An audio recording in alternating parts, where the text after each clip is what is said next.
Ethan Torres had been off duty for 60 days. 60 long, grueling days of staring at the same walls, replaying every decision that had led to his suspension. Every morning he'd sit by the window, watching the city he once protected. The badge used to mean something, a symbol of honor, duty, justice. But now it felt like a burden, a constant reminder of the mistake that nearly ended his career. Today, that weight was finally lifting.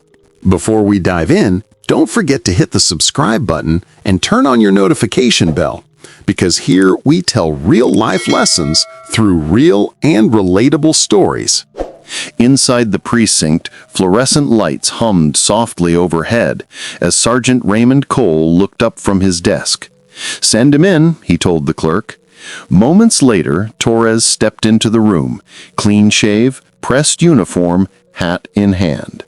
He looked calm, but his eyes betrayed a storm that hadn't quite passed. "Officer Torres," the sergeant said, leaning back in his chair, "are you ready to go back to work?" "Yes, sir," Ethan replied, voice steady but low. "These 2 months off, they've been hell. I've had a lot of time to think about what I did, what I became. I just want to get back out there and do it right this time." Sergeant Cole studied him for a moment, then slid an envelope across the desk. "Your reinstatement letter. Welcome back to the force." Ethan exhaled, his chest tight with gratitude. "Thank you, sir. I won't let you down again." "You better not," Cole said, rising from his chair. "Second chances don't come often in this department."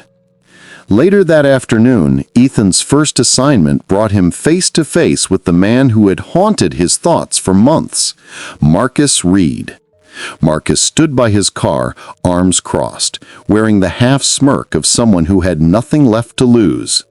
He was the man whose arrest had sparked Ethan's suspension, the man who had accused him of racial profiling and police misconduct. "Officer Torres, back from your little vacation, huh?" Ethan's jaw tightened. It wasn't a vacation. Marcus chuckled bitterly. "You know what I think? I think you're one of those cops who believes the rules don't apply to you." The air between them turned electric. "Get on your knees," Ethan snapped. Marcus blinked. "What?" "I said, get on your knees."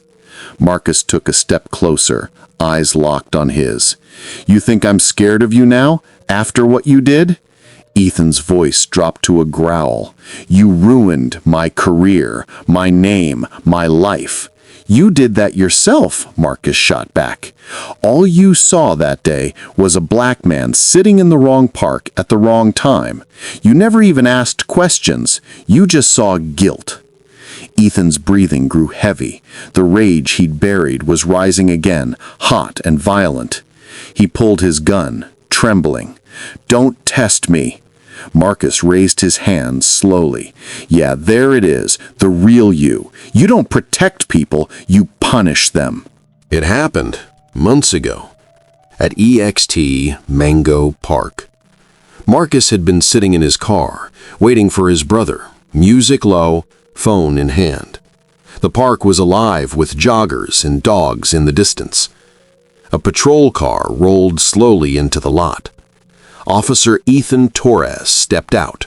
Early 40s, square jaw, badge clipped, hand near his gun, notebook in the other. He had received a call about a suspicious person, matching Marcus's description. Ethan moved toward Marcus's car. "Step out of the vehicle." Marcus froze. "Excuse me?" "You heard me. Step out now." Marcus raised his hands slowly. "I'm just waiting for my brother. I haven't done anything. There's been a report of a black man loitering around here. You fit the description. I'm taking you in for questioning," Ethan said. Marcus shook his head. "This is ridiculous. I haven't done anything." "Get out. Now," Ethan said, gesturing to the patrol car. Marcus slowly exited, hands up. "I'll cooperate, but you're making a mistake." Ethan cuffed him and guided him to the back of the patrol car. The door closed with a heavy clang. Marcus sat at the table, arms crossed, jaw tight. Ethan stood across from him, file open, tone professional, but tense. Marcus's brother burst in, waving ID and papers. "Here, he was nowhere near the incident. You've got the wrong person." Ethan flipped through the files, confirming the mix-up. Marcus leaned back, exhaling sharply, frustration and anger on his face. "You ruined my day. You humiliated me," Marcus said, voice steady but cold. Ethan swallowed, hands gripping the edge of the table. I followed protocol. I was just doing my job." Marcus shook his head. "Your job shouldn't ruin lives. I'm filing a complaint. You don't get to do this to people." Ethan opened his mouth, hesitated. I thought..." Marcus cut him off. "You thought wrong, and now you'll face the consequences." Marcus stood and walked out, the door swinging closed behind him. And that was what led to the bitter 2-month suspension that would haunt Ethan for weeks afterward. Ethan remained, silent, chest tight, replaying every moment of that day. The tension snapped when a voice rang out behind them. "Torres!" Sergeant Cole's voice cut through the moment like a blade. He stormed toward them, hand on his holster. "Stand down!" Ethan froze. Marcus turned, half laughing. "Huh? Good cop? Bad cop?" "Shut up!" Cole barked, stepping between them. "Ethan, what the hell are you doing?" Ethan's voice broke. "He destroyed everything, Ray. My career, my reputation. I'm not letting him walk away again." Cole shook his head. "You don't get it, do you? You think putting another man down will fix you? It won't. It'll just prove everyone right about you." For a moment, everything hung in silence. The wind, the city noise, all of it faded under the weight of Ethan's choice. Marcus spoke quietly. "He's controlling you, man. You're letting me live rent-free in your head." Ethan's grip on his weapon trembled, then fell loose. He stepped back, shoulders sagging under the weight of realization. Sergeant Cole placed a hand on his shoulder. "That's it. Don't let your anger write the ending of your story." Marcus smirked faintly, lowering his hands. "Get out of here," Cole ordered, "before I find a reason to lock you up for real." Marcus nodded and turned away. "I always stay out of trouble, officer. Always." As he disappeared down the street, Ethan stared at his reflection in a car window, at the man behind the badge, the man who had almost crossed the line again. "Thank you," he said quietly to Cole.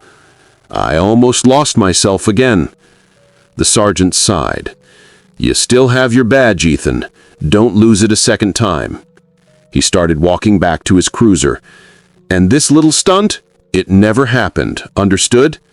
"Yes, sir." The radio crackled just then.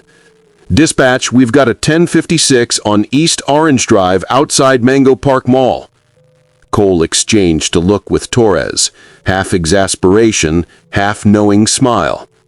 "Never a dull moment in Mango Park," he muttered, sliding into his car. The sirens faded into the distance, leaving Ethan standing in the lot, a man caught between redemption and ruin, praying he'd finally chosen the right side. If you enjoyed this story, don't forget to like, share, and subscribe for more powerful life lessons.